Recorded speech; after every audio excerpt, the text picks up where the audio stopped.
Olá pessoal, bom dia. Neste vídeo eu vou falar sobre uma planta muito fácil de ser cultivada, mas ainda muito pouco explorada no Brasil, que é a figueira.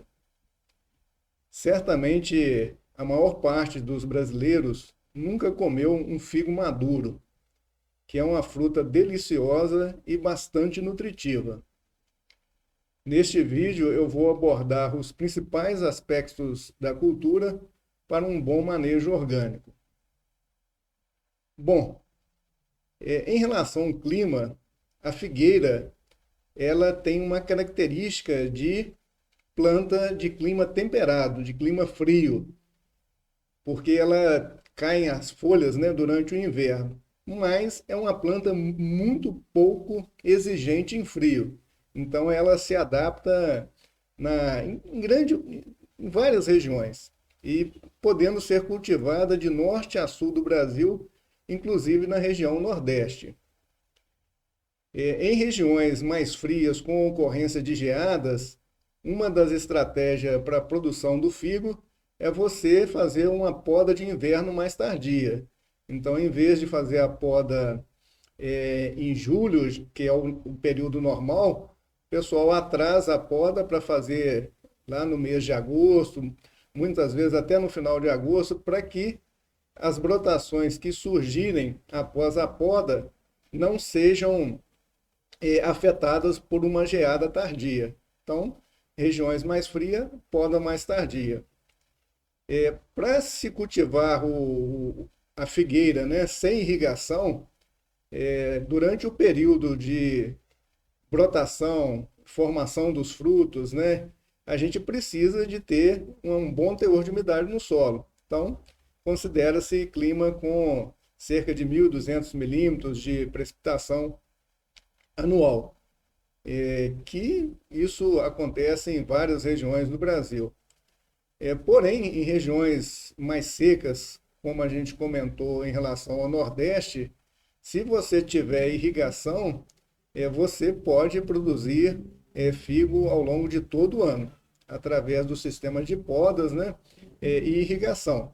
Então, é uma planta que pode ser cultivada de norte a sul do Brasil, tá certo? Com algumas adaptações. Com relação à área para a instalação do pomar ou para o cultivo da figueira, né? O ideal é que a área seja ligeiramente inclinada para ter uma boa drenagem, que o solo tenha uma textura boa também para facilitar essa drenagem, porque ela não suporta encharcamento, né? E uma área bem exposta ao sol, como a gente pode ver nessas imagens aqui, tá certo? De preferência, inclusive, áreas expostas à face norte, aquela área que pega sol durante o dia todo. Por quê? Porque a figueira tem um problema sério de uma doença foliar que é a ferrugem. Então, se a planta estiver mais exposta ao sol, mesmo que ocorram chuvas, orvalho, quando o sol bate cedo na planta, a área foliar seca rapidamente e com isso você tem menos ocorrência dessa doença.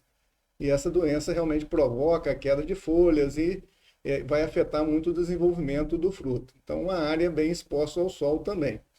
E evitar áreas de baixadas, áreas muito baixas, né, quando ocorre frio, o frio vai descendo e acumula nas baixadas, você tem um maior teor de umidade nas baixadas também, então o ideal é evitar essas áreas, porque são áreas de maior ocorrência de ferrugem também. E aqui a gente vê nessa imagem, né, uma área sendo preparada para a instalação do pomar, então uma calagem inicial para correção do pH. Se o pH tiver inferior a 5,5, 5, a gente recomenda inicialmente uma calagem, mesmo no sistema orgânico, né? A calagem é permitida dentro do sistema orgânico, desde que a gente não utilize uma quantidade muito grande de calcário, limitando até 2 toneladas por hectare, tá certo? Então a gente faz a calagem para depois fazer a implantação do pomar. E no caso da necessidade de calagem inicial, o ideal é que a gente faça essa calagem pelo menos 3 meses antes da instalação do pomar em área total. Com relação à variedade, Praticamente os pomares comerciais de figo no Brasil trabalham com a variedade roxo de Valinhos, que é esses frutos que estão do lado direito aqui, acompanhando a seta. Por quê? Essa variedade ela pode ser cultivada com dupla finalidade, tanto o figo para mesa, para consumo ao natural e para a indústria, para a produção de doces, né? Ela tem uma boa produtividade e qualidade dos frutos. Os frutos desenvolvem bem, tem um bom tamanho, uma boa aceitação no mercado. Os frutos atingem até 90 gramas mais ou menos, tá certo? Boa coloração de casca, que é essa casca roxa, né? Tá certo? E a exposição ao sol também vai fazer com que os frutos fiquem com essa tonalidade mais roxa.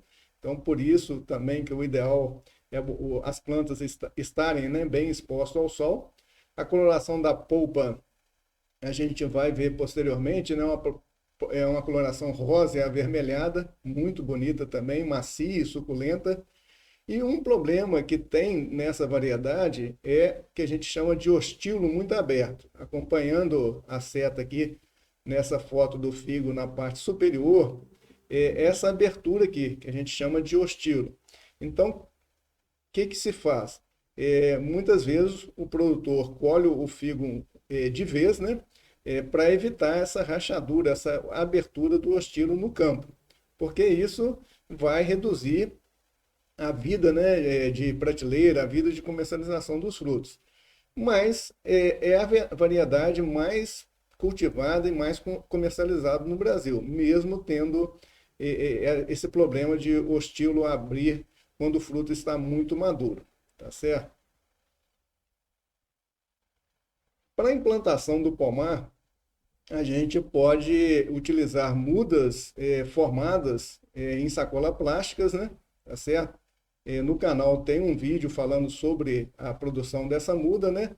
Ou fazer a estaquia diretamente no campo, certo? Então, muitos produtores na região que tem bastante material disponível, né? Principalmente produtores de fio que querem, né, aumentar a área de produção, eles usam o processo de estaquia diretamente no campo. Então, neste caso, eles utilizam uma estaca maior, tá certo? Cerca de 40 centímetros, 2 palmos de comprimento, né? E na cova, a gente não faz adubação orgânica durante o processo de enraizamento das estacas. Então, as covas são preparadas para, basicamente, com o calcário feito anteriormente, né? E o uso de um adubo fosfatado. A partir do momento que as estacas começam a emitir brotações, significando que o sistema reticular já está sendo desenvolvido, aí sim, aí entra-se com adubação orgânica, tá certo? Por quê? Porque o excesso, né, de adubo orgânico, principalmente estercos animais sem curtir, pode afetar muito o enraizamento das estacas. Agora, quando a pessoa utiliza a muda já pronta, aí você pode preparar a cova como a gente prepara para a maioria das fruteiras, tá certo? O espaçamento, ele é um espaçamento bem curto, né? O figo para mesa geralmente é 2,5 entre as linhas e 2 metros entre plantas, e o figo para a indústria a gente adensa um pouquinho mais o pomar, 2,5 por 1,5. A cova de plantio é uma cova menor do que cova para citros, para outras frutíferas, né? De 40 por 40 por 40, tá certo? Porque a gente tem uma alta densidade de plantas por hectare, certo? E a adubação de cova é um adubo fosfatado, adubo, no caso aqui, 400 gramas de fosfato natural ou termofosfato, que são adubos permitidos dentro da produção orgânica, né? 18 litros de composto orgânico ou um esterco animal bem curtido, né? Tá certo? E pode também colocar cerca de 200 gramas de cinza de fogão, para principalmente fornecer um pouco de potássio, tá certo? Mas a gente tem que tomar cuidado porque a cinza ela tem mais cálcio do que potássio. e ela tem o poder também de corrigir o pH do solo. Então, se você colocar muita cinza, pode ser que o pH dentro da cova aumente muito. Então, não é o ideal. Então, limitar mais ou menos cerca de 200 gramas de cinza por cova, tá certo? Se não tiver a cinza, o adubo fosfatado e o composto orgânico esterco curtido já são suficientes, né, para uma boa adubação de cova. E uma vez feito o plantio, observando aqui a primeira foto do lado esquerdo, a gente faz o plantio da muda. A muda geralmente está em fuste único, né? Ela tem um único ramo, o ramo principal. A gente faz o tutoramento para a muda crescer na forma vertical, né? Sem tombar, tá certo? E quando a muda atinge cerca de 60 centímetros de altura, a gente elimina a parte apical da muda, né? Que está sendo cultivada no campo, para a formação das pernadas, que é essa segunda foto aqui. Então, a muda cresceu cerca de 60 centímetros, faz a capação e seleciona esses 3 ramos bem distribuídos ao redor da haste principal aqui, como a gente observa nessa foto do meio, tá certo? E logo no ano seguinte, né, a gente faz a poda desses ramos, dessas pernadas aqui, ficando a planta com 6 pernadas, né? De cada pernada a gente deixa mais 2 ramos. Então, 2 aqui, 2 aqui, 2 aqui. Então, 6 ramos. Isso no caso de produção de figo para mesa.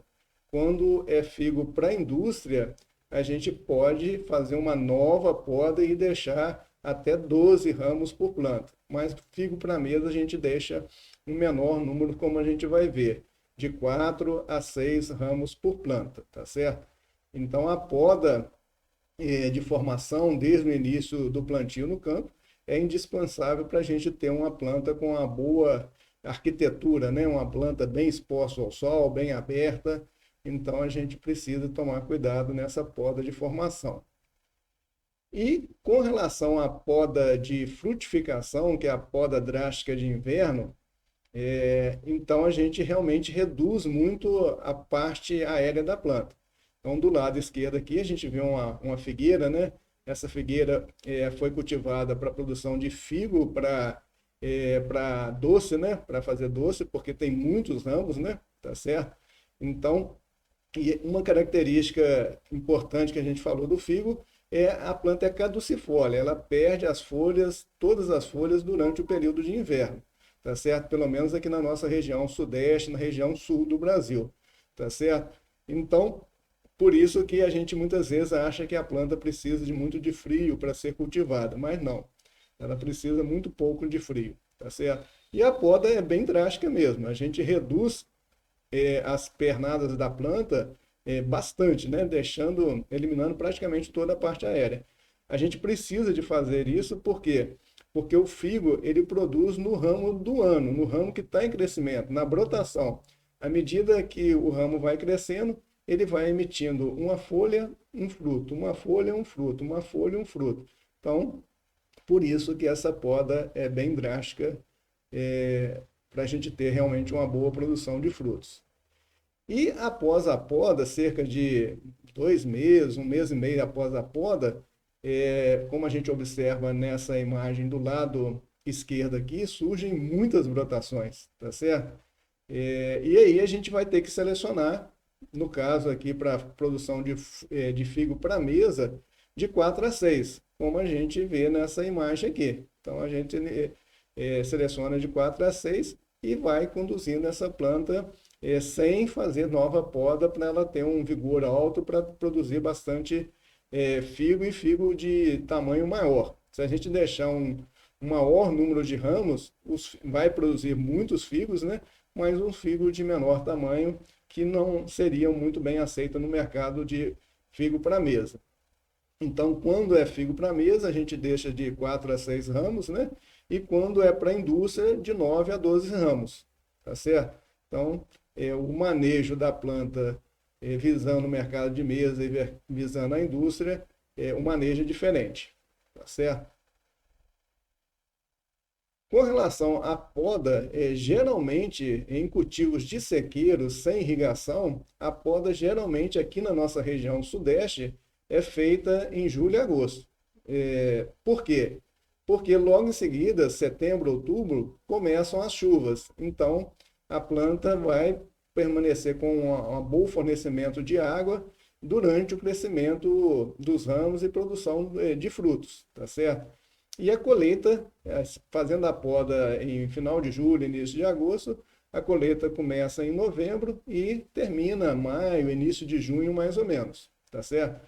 E quando o cultivo é irrigado, muitos produtores, inclusive no estado de São Paulo, já fazem podas, né, duas vezes ao ano, em talhões, muitas vezes em talhões diferentes, tá certo?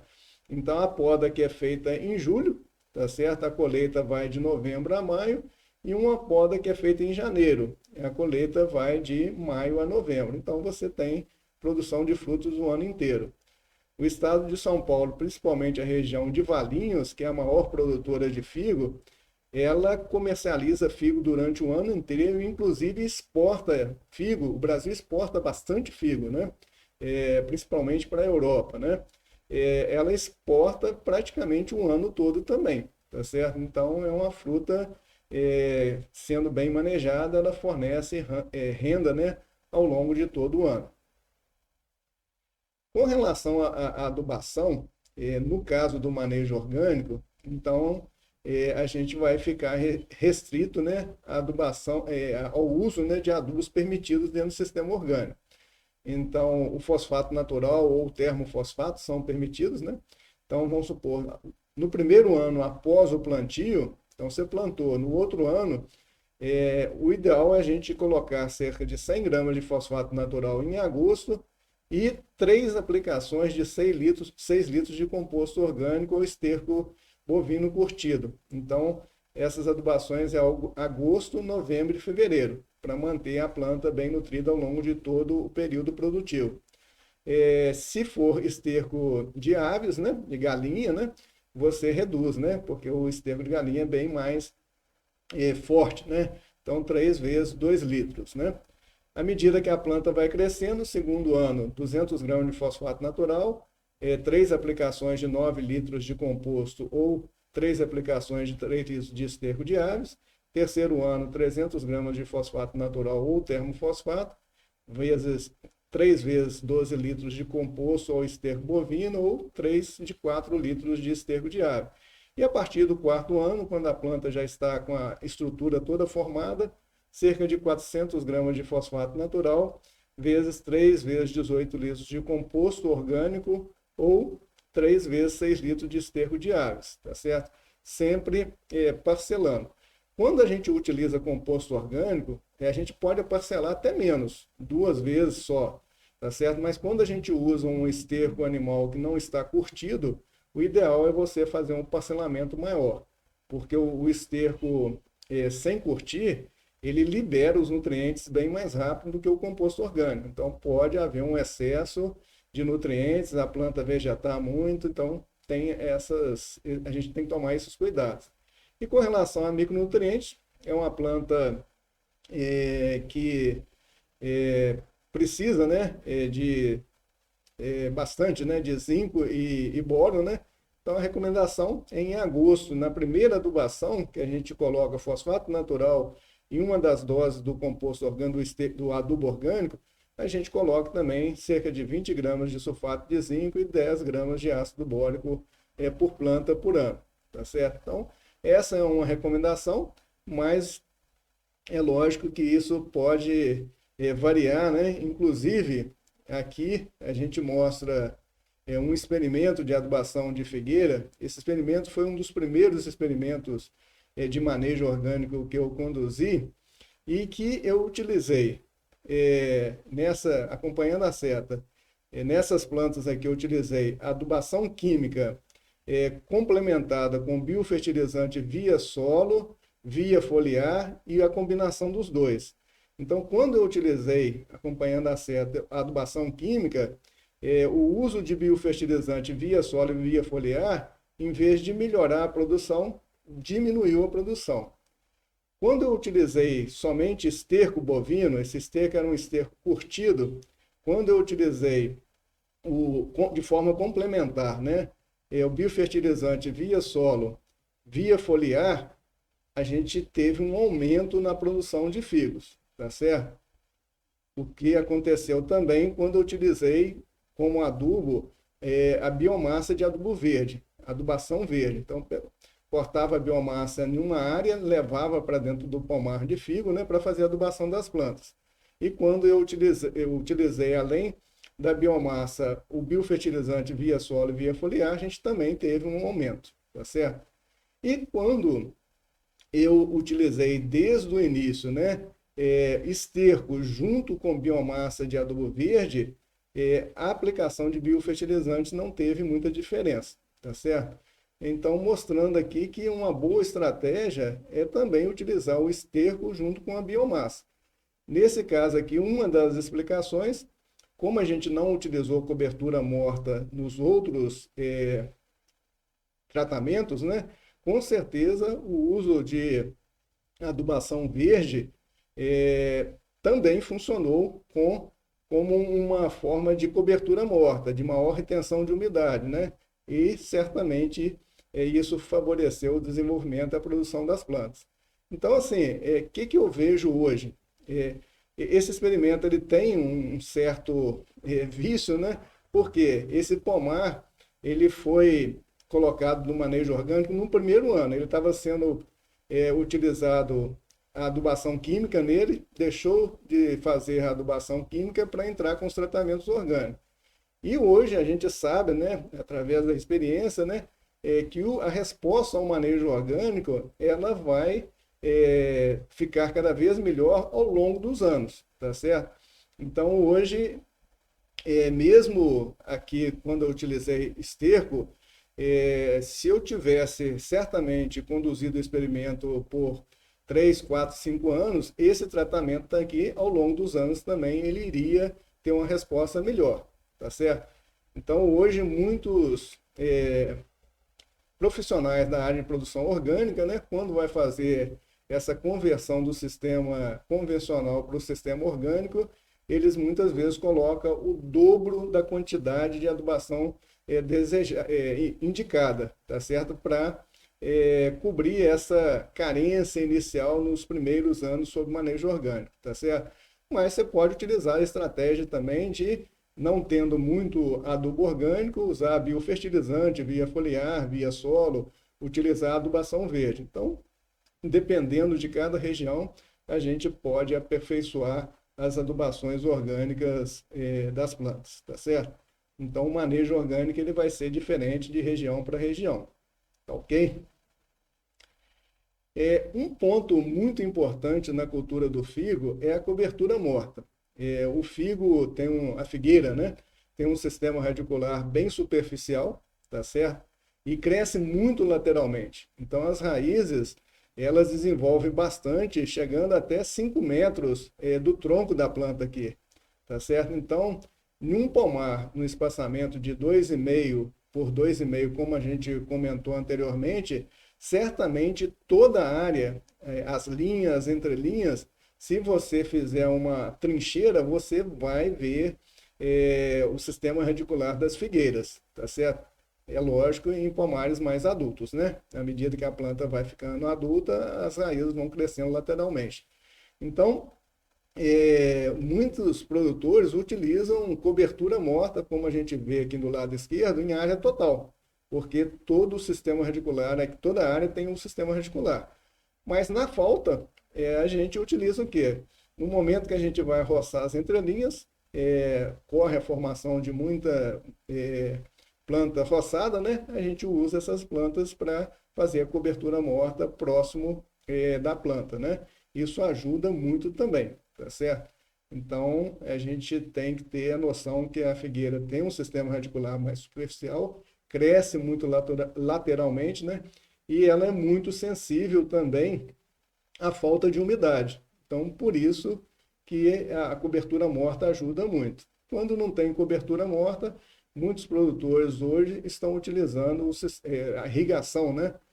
Para compensar essa falta de chuva, essas mudanças climáticas que muitas vezes ocorrem um veranico, né? E nessas estiagens, nesses veranicos, a planta sofre muito. E esse déficit hídrico provoca a queda das folhas e as folhas caindo, isso vai afetar completamente o desenvolvimento dos frutos. Então, os produtores têm adotado também a irrigação dos pomares.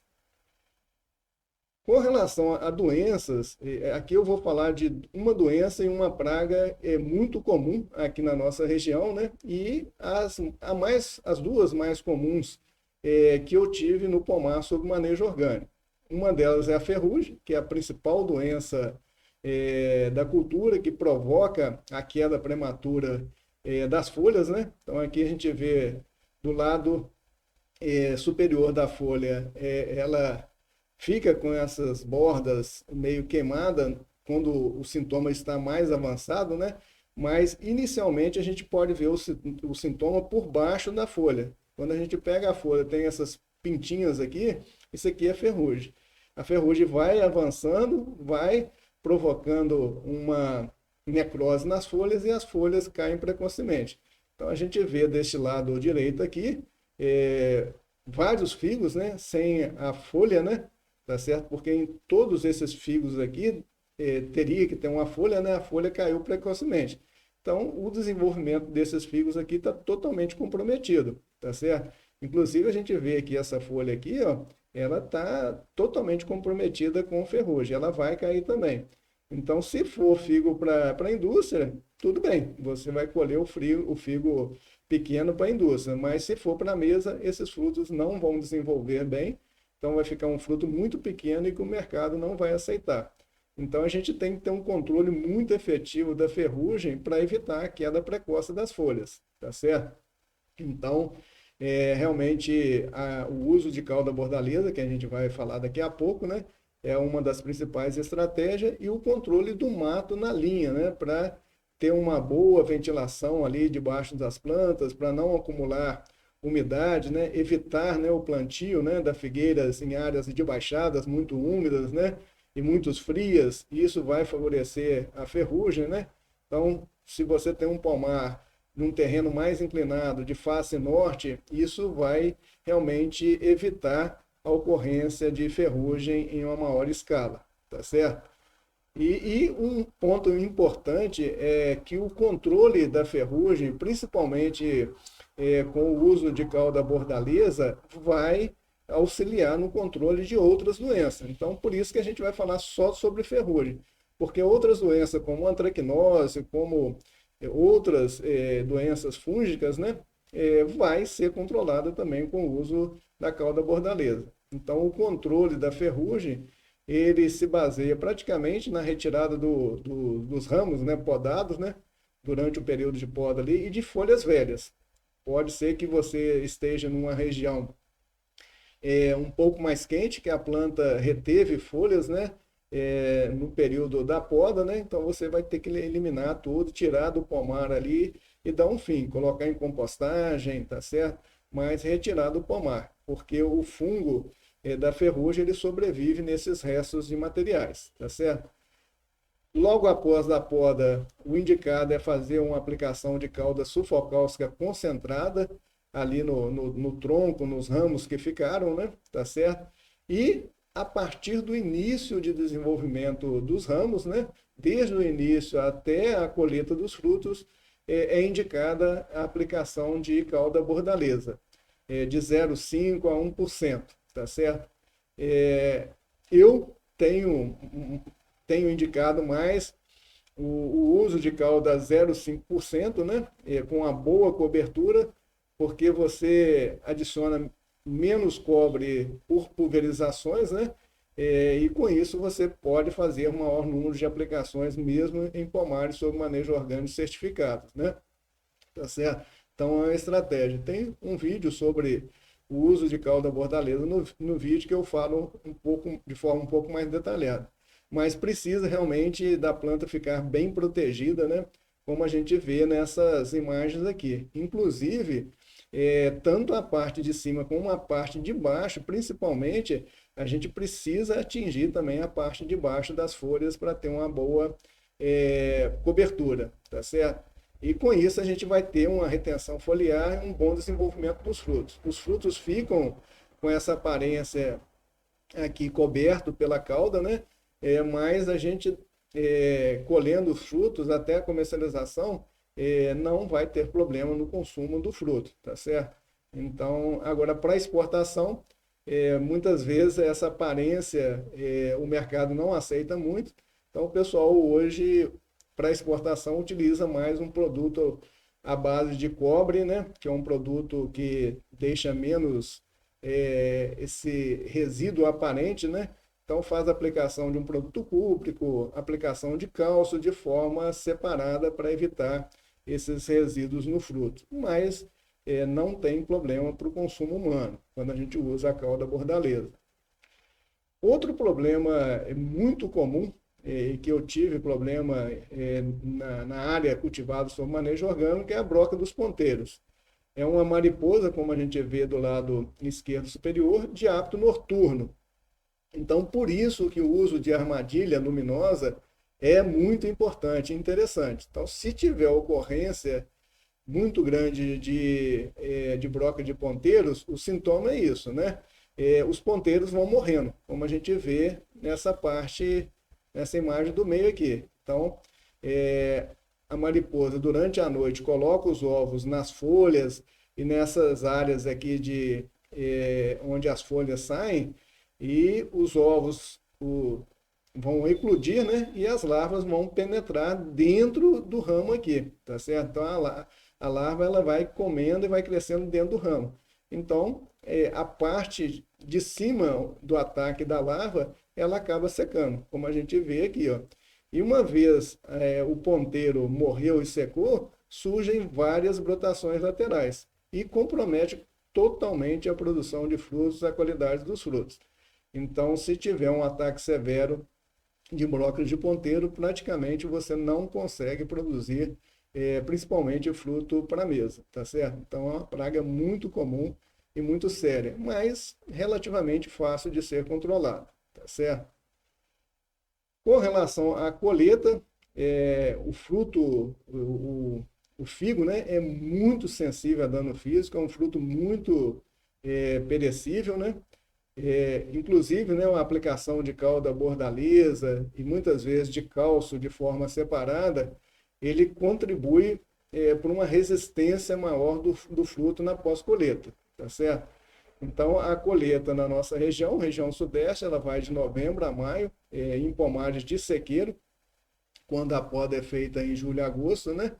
E a colheita é feita diariamente. Então, os frutos são colhidos na parte da manhã e logo em seguida são encaminhados para a comercialização. Então, eles colhem de manhã, vai para o barracão de classificação e embalagem, né? E na parte da tarde mesmo eles já seguem, seja para exportação, a exportação é feita por avião, né?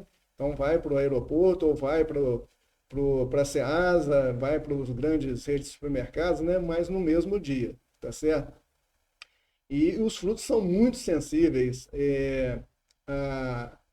a danos durante a colheita. Então, geralmente, essas cestas que a gente vê aqui embaixo, aqui, ó, elas são forradas com uma espuma para evitar o contato direto do fruto com as paredes da cesta que ocorreu o ferimento, tá certo? E uma forma de você reduzir esses danos em vez de colher o figo muito maduro, como a gente vê nessa parte superior aqui, a gente colhe o fruto de vez.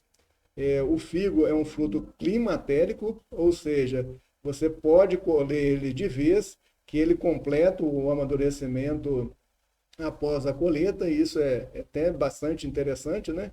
Então a gente vê aqui figos não completamente da coloração arroxeada, né? Mas com o tempo eles vão ficando na aparência melhor até serem comercializados, tá certo? Mas é um dos frutos mais sensíveis a danos. Então, você tem que ter essa logística muito bem planejada de comercialização, tá certo? E para a colheita dos figos, né? O figo, quando você colhe, você faz uma torção no fruto e colhe com o pezinho aqui, né? Do fruto, né? E vai surgir aqui um leite, uma nódia, né? Que realmente, se tiver em contato com a mão, com o braço da pessoa, ela acaba, e com o sol, né, ela acaba provocando queimaduras. Então, os colhedores geralmente utilizam camisa de manga comprida, né, e luvas para evitar o contato com o leite, né, para evitar problemas de queimadura. Como a gente comentou, né, com relação à comercialização, os frutos são colhidos de manhã e já encaminhados para comercialização no mesmo dia, e a exportação é feita via aérea. O Brasil exporta bastante figo, né? Apesar de muitos brasileiros não conhecerem, né, o figo maduro, né? A maioria conhece o doce de figo, né? Mas o Brasil exporta bastante, tá certo? E tem uma técnica na cultura do figo para adiantar, né, o amadurecimento, tá certo? Então, que a gente chama de oleação, que é pingar, né, uma gota de óleo no ostilo, no olhozinho aqui, ó, acompanhando a seta do figo. Então, quando o figo está mais cheios, né, e com o ostilo já com a cor vermelha, né, se a gente pingar uma gotinha de óleo, qualquer óleo, mesmo óleo de soja, né, ele vai acelerar a maturação, né? Como a gente vê na foto ao lado aqui. Então, figos que receberam o óleo, né? E outros que não. Então, você acelera. Mas o figo precisa estar completamente desenvolvido, né? Porque senão ele vai ficar num tamanho menor e o mercado também não vai aceitar. Então, o peso médio de figo para a mesa fica entre 60 e 90 gramas, mais ou menos. E essa indução, né, ao amadurecimento, né, aceleração do amadurecimento, pode ser também com a aplicação de etileno, né?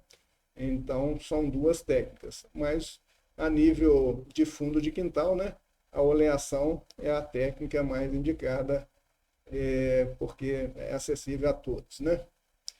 E, além do figo, né, de mesa, né, para o consumo ao natural, como a gente comentou neste vídeo, né, os figos colhidos, né, eles vão para o barracão de classificação, e muitos desses figos maduros, né, eles não atingem um padrão comercial. Então, o figo maduro, que não teve o padrão comercial, ele é utilizado para a produção do figo rami, que é você cozinhar o figo maduro numa calda com açúcar, né? Então fica esse doce aqui muito gostoso também, é o figo rami. E o que a maioria de nós brasileiros conhecemos, né, é o doce de figo, né? Tá certo? Então o figo é colhido verde, tá certo? E pode ser feito o doce de figo em calda, né? E o figo cristalizado. Então são os dois que a gente mais conhece, tá certo? Então tem essa dupla finalidade, tanto para fruto para mesa, né, para consumo natural, como para industrialização. Bom, no canal a gente tem alguns vídeos falando sobre a cultura do figo, né? Um falando sobre a poda de fortificação da figueira, com mais detalhe, produção de mudas de figueira, colheita e poda verde da figueira, né? Então a gente pode, se a planta desenvolver muito, a gente pode fazer uma segunda poda lá em janeiro, né? Para estender o período de colheita de frutos, tá certo?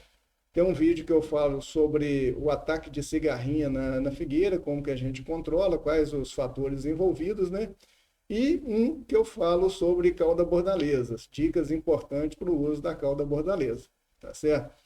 Então, o figo para consumo natural é uma fruta que nem a gente comentou, né? Muito gostosa, quando bem madura, como a gente pode ver aqui, ó, a parte interna com a coloração muito boa, muito doce, e é um fruto rico em cálcio, fósforo e ferro, e com baixo teor de caloria, tá certo?